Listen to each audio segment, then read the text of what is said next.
Welcome back, Pokemon trainers. Professor Chaz here. The lab coat's on back order, and we destroyed that rotation battle last week. Anyway, it's time for the team builder for this week's Pokemon Omega Ruby Rotation Battles. And as I mentioned in this week's news update video, the regulations for Season 14 of the rating battles in the Omega Ruby League, and Alpha Sapphire League of course, are you need to have Pokemon that have the blue pentagon, meaning they were created in Generation 6. So that means I'm not going to be able to bring my Pokemon into the rating battles. I'm going to have to continue the free battles, but I'm not worried at all. We completely destroyed that team, or those teams I should say, last week. I think we got this. So this week, the Mega Evolution, as you'll see, is going to be Salamence. And we're going to check out Scales the Salamence, what I put together for a moveset for him, and the 5 Pokemon joining him in battle, see if we can get some victories. Let's check out the team.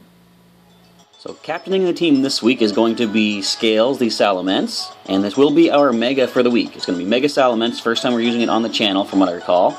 You'll see it is an impish Pokemon with the Intimidate ability, so the moment he comes into battle, he's going to drop the opponent's attack stat, and as I said last week with Bullwinkle, if I am going to bring Scales in as one of the first 3 Pokemon in the rotation, there's no reason not to lead with them to get that Intimidate drop, and then I can rotate him out. The only reason I might want to not actually have him in the front spot is if I suspect the opponent might have a Defiant Pokemon or Competitive. If we do drop the attack stat with Intimidate, either the Defiant or Competitive is going to activate, sharply boosting either the attack or special attack of the opponent. So I've got to try to keep that in mind. And of course, holding the Salamence for Mega Evolution. And the moveset is, we have Dragon Claw, which is good for stab, and Steel Wing is there to deal with a number of weaknesses that a Salamence has. There is Rock, Ice, and Fairy that it's weak against. Steel Wing is good against all 3 of those Pokemon, or 3 of those types. And Dragon Claw is, as I said, good for stab, but it's also good against Scales' Dragon-type weakness as well. Now, I do have Double Edge on here. For anyone that doesn't know, when Salamence Mega evolves, its ability goes from Intimidate to Aerialate. It's going to take every normal move that it knows, boost the power by 30%, and turn them to Flying type. So it's going to boost Double Edge's power from 120 to about 160 or so, then get the same type attack bonus by turning it into a Flying type, which is the same type as Mega Salamence. And since we are going to be doing some damage to ourselves with those Double Edges, if the opportunity allows, we are going to be able to use Roost, which is the final attack, to heal back 50% of Scales' HP. Now for the Super Training, everything except for HP and Special Attack has a little bit boosted into it. Mostly the attack and speed. We do have Special Defense and Defense investment as well. I would have liked to have Dragon Dance for Scales this week, but unfortunately I believe it is an egg move that Bagon can have, and since Scales already created back in the... Actually, I was going to say back in the 3rd generation, but no.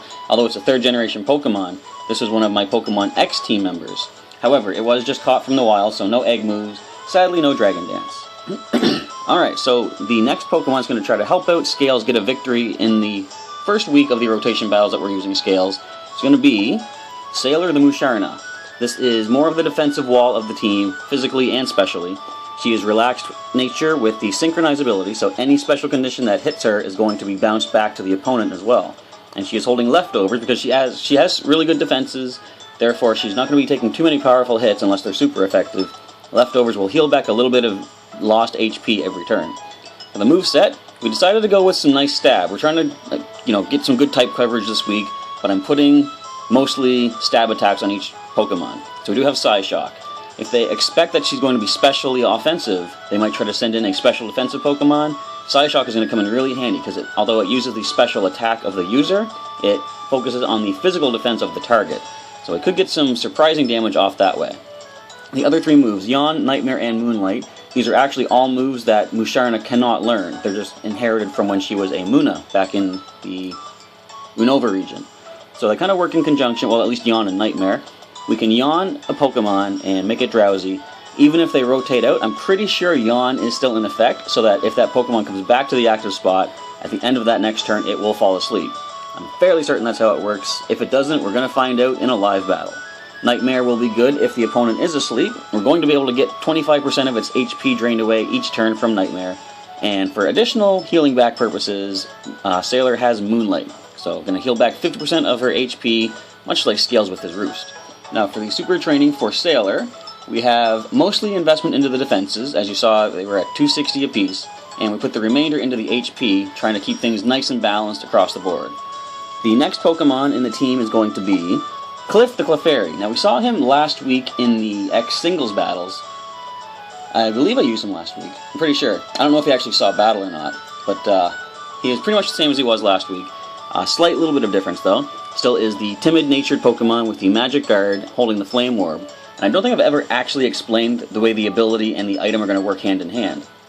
Magic Guard says Cliff only takes damage from direct attacks, so things like Sandstorm or Hail will not affect him. Also, special conditions such as the burn from the Flame Orb. If he does burn himself with that Flame Orb, fortunately we're not going to be losing any HP from that. He will lose his physical attack stat, it'll go down by 50%, but he's not going to be a physically offensive Pokemon anyway, if all goes well, as you'll see. So the moveset is Metronome. It's his only real offensive move this week, so he's not really going to be on the front line to do any damage. You see, he's more of the support defense type on the team for this week. But you never know, Metronome could be some pretty interesting, give some pretty interesting results based on what happens. Now, Trick is the standard one that we go with, standard move. We're going to be able to use Trick to swap the items of Cliff and the target. Of course, you can't use that against something that could be Mega Evolution because you can't trick away a Mega Stone. But if it's something other than a Mega Evolution Pokemon, you're going to be able to trick the item away and give it the Flame Orb and cause the burn on the target. Now, for the more defensive side to help the team, he does have both Reflect and Safeguard. He's going to help protect the team from physical hits with Reflect and make them immune from status conditions with the Safeguard for 5 turns. For his Super Training, we put mostly into the defense and put some into the special defense. We're evening them both up at about 176 each. And I want him to be a little bit quicker, hopefully to get some attacks off before, well, I don't know if he'll outspeed any legendaries, but we will find out. But we did put some investment into the speed and the HP. The 4th Pokemon for this week is going to be Shelly the Blissey. You see here, she is a docile Pokemon with the Serene Grace ability. We're not really going to make use of any of that, except for I believe one of her attacks might have a special effect. I really can't remember offhand. But she does have that. It's going to boost the possibility of a secondary effect taking place from an attack. She's holding Citrus Berry, so she'll heal back 25% of her HP, or is it 30%? It's a decent amount. Anyway, she'll heal back some if she goes under half of her HP. Her moveset is Dazzling Gleam, which is going to be good against any fighting types that might want to rotate in on her. It's going to be super effective. Focus Blast is good. I think Focus Blast has the chance to lower special defense. If so, Serene Grace is going to boost that. Now, Copycat is a fun little move. It's kind of like Metronome in a way, like you don't really know what's going to happen, but what Copycat does, now it's a move she could only learn back as a, Happiny, and I had her with that back in the Sinnoh region, so it's one of those fun moves that she also can't relearn if she forgets it, so she's going to keep it and we're just going to have some fun with it. It's going to copy the last move used in battle. What's really interesting is, if she uses a move such, like, say she uses Dazzling Gleam, if she then outspeeds the opponent next turn, like if they rotate something slower in, Copycat will copy her own move from last turn. So it's a pretty decent way you can sort of get additional PP on an attack that you might not otherwise think to use. And Light Screen is more of the defensive side. It's going to increase the special defense of the team for 5 turns. Her Super Training, now you see here she's taking a little bit of a nap. She's resting up before the battle. She's wanting to make sure she's powered up. We put mostly into the defense. Actually, no, mostly into special attack and a good amount into defense as well. And remainder went a little bit into the special defense and the HP. So she's going to be hitting pretty hard with that Dazzling Gleam. Her special attack is at 240, actually. The 5th Pokemon this week is going to be good old Pikachu. You'll see he is a bashful Pokemon, which I believe is a neutral nature. Nothing gained and nothing lost. And the static ability says anything that physically touches him has a chance to get paralyzed. And, of course, as he always is, he's holding that light ball, which I forget if it's double or 50% more, but it boosts the attack and special attack of a Pikachu holding a light ball.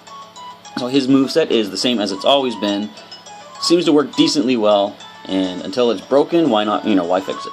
So he's got Thunderbolt, which is going to be very powerful with that light ball boosted special attack. And Body Slam is one of those fun moves that he can't relearn if he forgets it. And you actually learn it from a move tutor back in Fire Red, way back on Game Boy Advance.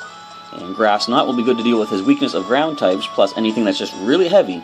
Grass Knot will do super damage to. And he's also got Light Screen as well to sort of help even up the special defenses on the side in case we don't get the Light Screen off with, I believe it was Shelly the Blissey. For his Super Training, I maxed out his speed and put the remainder into his special attack and attack, getting them both up around 155 each. His speed is at 256. He's one of the quicker Pokemon on the team this week. The final Pokemon for this week is going to be someone who didn't have the best showing in the X singles last week. it will be Slippin. Now, assuming we don't flinch from a Sky attack, Slippin has a chance to pull off something. He's got the Brave Nature, the Torrent ability will boost water moves if he's at low HP, and he has that Focus Sash still, meaning he's going to survive one hit and be able to use one of his attacks again, unless he flinches from a Hawlucha's Sky attack. But we'll see how it goes. He does have Scald, which can get a decent chance for a burn on the opponent, and of course it is Stab, plus it will be boosted with Torrent if he gets low HP. And Icy Wind and Mud Slap are both not the most powerful moves, but they're more for the status effect that it causes, or I should say the stat effect. Icy Wind will always drop the opponent's speed, Mud Slap will always lower their accuracy. So I gotta choose which one I want to go for. More often than not, you're not going to see him use Scald right off the bat, since he's probably not going to get any KOs himself. We're going to go for those more stat-changing moves. So Icy Wind or Mud Slap. And Endure is another move that he can't relearn, just like Mud Slap. And it's going to make sure he survives one turn. If he uses Endure, he's not going to be able to get knocked out other than from poison or weather conditions. And the hope is, if we do manage to get a Scald burn off, we can then use Endure to make sure we survive one more turn. The opponent will take an additional turn of burn damage. Super training for Little Slippin went into mostly special attack. I might want to sort of put more into the defense and speed sometime for Slippin, but for this week it is special attack, and we try to even up the two defenses at about 153 and put the remainder into the speed, getting them up just a little bit above the 100 mark. So that is the team for this week's rotation battles in the free battle in Omega Ruby. We're going to do those battles tomorrow, so feel free to come on back and check out how well we do against possibly, and most likely, some more teams of legendary Pokemon. Now, for this week, feel free to leave a comment down below this video, letting me know what you think of the team that I've assembled, and any suggestions you have for improved movesets or different strategies that I could go with. Your comments will be very helpful for myself, and anyone else who might want to try to recreate some of these Pokemon on a team of their own. So, once again, come on back to the channel tomorrow and see how well we do, and I hope you'll root on the team for some victories. Thank you for checking out this video, folks, and I'll catch you next time.